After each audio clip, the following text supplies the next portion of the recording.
कभी सोचा है कि कुछ बिजनेस इतनी तेजी से आगे बढ़ते हैं जबकि कुछ अच्छी खासी कमाई के बावजूद वहीं के वहीं रह जाते हैं? जानते हैं इसका राज क्या है?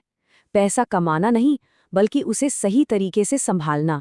आज हम इसी कला की बात करेंगे। ये कहानी हम सब ने कहीं ना कहीं सुनी है, शायद खुद जी भी हैं। खूब मेहनत की, पैसा भी आया, लेकिन महीने के आखिर में देखे तो सब गायब। तो सवाल ये है कि आखिर ये पैसा जा कहाँ रहा है? चलिए इसी गुत्थी को सुलझाते हैं। देखिए, असली प्रॉब्लम बैंक अकाउंट में नहीं है, असली प्रॉब्लम तो दिमाग में है। सब कुछ इस बात पर टिका है कि हम पैसे को देखते कैसे हैं। और यहीं से हमारा पहला कदम शुरू होता है, सोच में एक छोटा सा लेकिन बहुत जरूरी बदलाव। ज्यादातर लोग पैसे को एक रिजल्ट की तरह देखते हैं, और जैसे ही ऐसा होता है, डर और दिखावा जैसी भावनाएं जुड़ जाती हैं।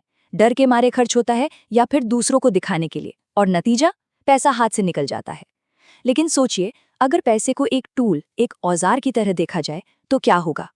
तब प्लानिंग होगी, इन्वेस्टमेंट होगी, और पैसा हमारे लिए काम करना शुरू कर देगा। वो हमारे लिए और पैसा बनाएगा। तो सबसे जरूरी बात यही है, पैसे को अपना गुलाम बनाना है, मालिक नहीं। जब तक कंट्रोल हमारे हाथ में नहीं होगा, पैसा हमें कंट्रोल करेगा। और यकीन मानिए, फाइनेंशियल फ्रीडम की तरफ ये पहला और सबसे बड़ा कदम है। ठीक है, तो माइंडसेट तो बदल लिया, पर अब करना क्या है? सिर्फ सोचने से तो काम नहीं चलेगा ना।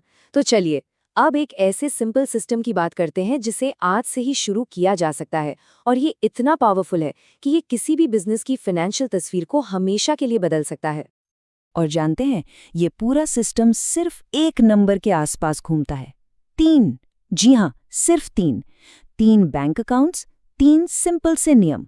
ये इतना आसान है कि कोई भी हैरान हो जाएगा कि इसे पहले क्यों नहीं अपनाया। तो तैयार हैं?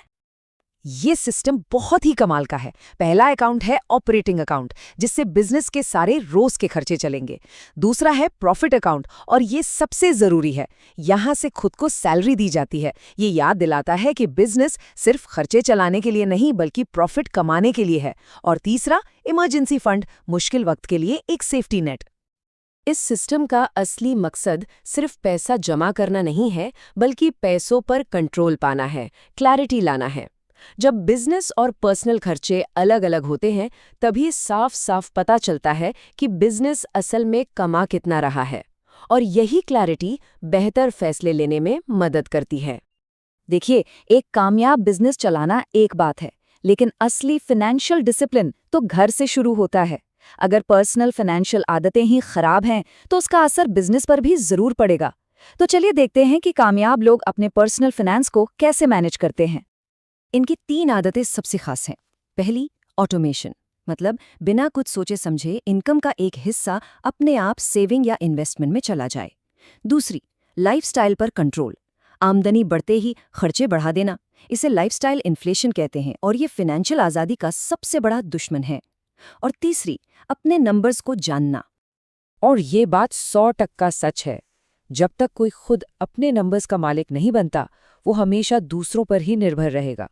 असली फाइनेंशियल लिटरेसी यही है, अपने पैसे की कहानी खुद पढ़ पाना। चलिए अब फटाफट कुछ आम गलतियों और कुछ सुनहरे नियमों पर नजर डालते हैं, जो हर किसी को पता होने ही चाहिए। 3 सबसे बड़ी गलतियां हैं। पहली, बिजनेस और पर्सनल खर्चों को एक ही में मिला देना। दूसरी, कैश फ्लो यानी पैसे के आने जाने पर ध्यान ही न देना। और तीसरी, ये मान लेना कि जितनी ज्यादा सेल्स उतना ज्यादा प्रॉफिट। ये तीनों गलतियां एक ही जड़ से जुड़ी हैं, क्लैरिटी की कमी। और ये कमी किसी भी बिजनेस को डुबा सकती है। तो इन गलतियों से बचने के लिए ये 3 सुनहरे नियम हैं। पहला, पैसा आते ही सबसे पहले खुद को पे करें, ये आपका हक है। दूसरा, एक एक रुपए का हिसाब रखें, इससे कंट्रोल मिलता है। और तीसरा, कभी भी इनकम के लिए सिर्फ एक सोर्स पर निर्भर न रहें, असली सिक्योरिटी इसी में है। आखिर में इस पूरी बातचीत का निचोड़ बस यही एक लाइन है, कामयाबी इस बात पर निर्भर नहीं करती कि कोई कितना कमाता है, बल्कि इस पर कि उसे कितनी अच्छी तरह संभालता है। जब पैसा कंट्रोल में होता है तो कामयाबी खुद ब खुद पीछे आती है। तो आखिर में बस एक ही सवाल खुद से पूछने लायक है, क्या पैसा हमारे कंट्रोल में है या हम पैसे के कंट्रोल में हैं? इसका जवाब ही किसी की भी फाइनेंशियल सक्सेस की कहानी लिखेगा।